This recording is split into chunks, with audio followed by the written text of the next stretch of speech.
ിലേക്ക് കണ്ണൂരിൽ മത്സരിക്കാനില്ലെന്ന് കെ.പി.സി.സി അധ്യക്ഷൻ കെ സുധാകരൻ. പകരക്കാരനായി കെ ജയന്തിന്റെ പേര് നിർദ്ദേശിച്ചു. അതേസമയം കെ ജയന്ത് മത്സരിക്കുന്നതിൽ രമേശ് ചെന്നിത്തലയും വി ഡി സതീശനും എതിർപ്പ് അറിയിച്ചിട്ടുണ്ട്. വി.പി. അബ്ദുൾ റഷീദിന്റെ പേരും പട്ടികയിലുണ്ട്. അന്തിമ തീരുമാനം ഹൈക്കമാൻഡിന് വിട്ടേക്കും. വിവരങ്ങൾ നൽകാൻ സുനിൽ ഐസക് ചേരുന്നുണ്ട്. സുനിൽ, വളരെ രാഷ്ട്രീയ പ്രാധാന്യമുള്ള തെരഞ്ഞെടുപ്പിൽ സുധാകരൻ മത്സരിക്കണമെന്നായിരുന്നു കണ്ണൂരിൽ പാർട്ടി നേതാക്കളുടെയും അണികളുടെയും ഒക്കെ നിലപാട്. ഇപ്പോൾ സുധാകരൻ മത്സരിക്കാൻ ഇല്ലെന്ന് അറിയിച്ചിരിക്കുന്നു. പകരം ഏറ്റവും വിശ്വസ്തനായ കെ ജയന്തിനെയാണോ നിർദ്ദേശിച്ചിരിക്കുന്നത്? ഇതിനോട് മറ്റ് നേതാക്കളുടെ അഭിപ്രായം എന്താണ്? രേഷ്മ, കണ്ണൂരിലെയും ആലപ്പുഴയിലെയും സ്ഥാനാർത്ഥി നിർണയം സംബന്ധിച്ച അതിസുപ്രധാനമായ സ്ക്രീനിംഗ് കമ്മിറ്റി യോഗം ഇന്ന് രാവിലെ 10:00 തിരുവനന്തപുരത്ത് ചേരാനിരിക്കെയാണ് മത്സരരംഗത്തില്ലെന്ന് കെ സുധാകരൻ ഉറപ്പിച്ച് നേതൃത്വത്തെ അറിയിച്ചിരിക്കുന്നത്. ഇന്നലെ രാത്രി തിരുവനന്തപുരം സോപാനം ഹോട്ടലിൽ വി ഡി സതീശൻ, പ്രതിപക്ഷ നേതാവ് വി ഡി സതീശനുമായി ഏതാണ്ട് 2 മണിക്കൂറോളം കെ സുധാകരൻ ചർച്ച നടത്തിയിരുന്നു.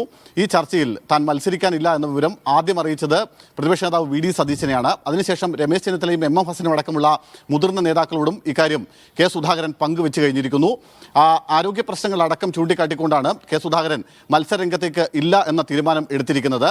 മാത്രമല്ല, കെ.പി.സി.സി പ്രസിഡന്റ് സ്ഥാനവും ഒപ്പം ഈ കണ്ണൂരിലെ സ്ഥാനാർത്ഥിത്വവും ഒരുമിച്ച് കൊണ്ടുപോകാൻ കഴിയില്ല. അതിന് ആരോഗ്യപരമായ കാരണങ്ങളുണ്ട് എന്നും കെ സുധാകരൻ അറിയിക്കുന്നു.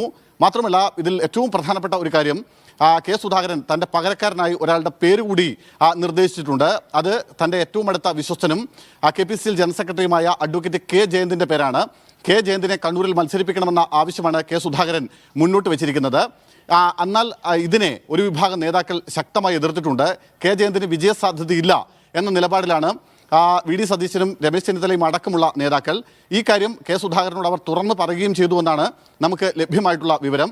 മാത്രമല്ല, പകരം എന്ന നിലയ്ക്ക് ഒരു മുസ്ലിം കാൻഡിഡേറ്റ് എന്ന നിലയ്ക്ക് വി.പി. അബ്ദുൾ റഷീദ്, യൂത്ത് കോൺഗ്രസ് നേതാവ് അബ്ദുൾ റഷീദിൻ്റെ പേരും നേതാക്കൾ മുന്നോട്ട് വെച്ചിട്ടുണ്ട്. എന്തായാലും നിലവിൽ ഇപ്പോൾ റഷീദും പകരം അഡ്വക്കേറ്റ് കെ ജയന്തും പട്ടികയിലുണ്ട് എന്നാണ് ഏറ്റവും ഒടുവിൽ ലഭിക്കുന്ന വിവരം. അല്പസമയത്തിനുള്ളിൽ ഏതാണ്ട് 10:00 ഈ യോഗം, സ്ക്രീനിംഗ് കമ്മിറ്റിയുടെ യോഗം ആരംഭിക്കും. ഹരീഷ് ചൗധരിയുടെ ചെയർമാനായിട്ടുള്ള സ്ക്രീനിംഗ് കമ്മിറ്റി യോഗത്തിൽ 7 പേരാണ് പങ്കെടുക്കുന്നത്. കെ.പി.സി.സി പ്രസിഡന്റ്, പ്രതിപക്ഷ നേതാവ്, UDF കൺവീനർ രമേശ് ചെന്നിത്തല, ഒപ്പം കേരളത്തിൻ്റെ ചുമതലയുള്ള ദീപാദാസ് മുൻഷി, ഇതിൻ്റെ ചെയർമാൻ ഹരീഷ് ചെയർമാൻ, ഒപ്പം ജിഗ്നേഷ് മേവാനി, ഇങ്ങനെ 8 പേരാണ് ഈ സ്ക്രീനിംഗ് കമ്മിറ്റി യോഗത്തിൽ പങ്കെടുക്കുക. സ്ക്രീനിംഗ് കമ്മിറ്റി യോഗത്തിൽ തൻ്റെ നിലപാട് സുധാകരൻ അറിയിക്കും. എന്തായാലും മത്സരിക്കാനില്ല എന്നൊരു നിലപാടിൽ തന്നെയാണ് കെ സുധാകരൻ ഉള്ളത്. എന്നാൽ നമുക്കറിയാവുന്നതുപോലെ തന്നെ വലിയ തോതിലുള്ള സമ്മർദ്ദം കെ സുധാകരന് മേലുണ്ടായിരുന്നു. പ്രത്യേകിച്ച് AICCയുടെ ഭാഗത്ത് നിന്ന് വലിയ സമ്മർദ്ദം സുധാകരന് മേലുണ്ടായി. മത്സരിക്കണമെന്ന അതിശക്തമായ സമ്മർദ്ദം ഉണ്ടാവുന്നു. ഇതേ തുടർന്ന് ഇടക്കാലത്ത് സുധാകരൻ നിലപാടിൽ അയവ് വരുത്തിയിരുന്നു. അതായത് നമുക്കറിയാം, സമരാഗ്നി കാസർഗോഡ് നിന്ന് ആരംഭിക്കുന്ന ഘട്ടത്തിൽ പാർട്ടി നേതൃത്വം പറഞ്ഞാൽ മത്സരിക്കാമെന്ന ഒരു നിലപാടിലേക്ക്, അല്ലെങ്കിൽ ഒരു അയഞ്ഞ നിലപാടിലേക്ക് കെ സുധാകരൻ എത്തിയിരുന്നു. വേണമെങ്കിൽ മത്സരിക്കാം എന്ന ഒരു ഭാഷ്യം ആയിരുന്നു സുധാകരൻ്റെ ഭാഗത്ത് നിന്ന് ഉണ്ടായത്.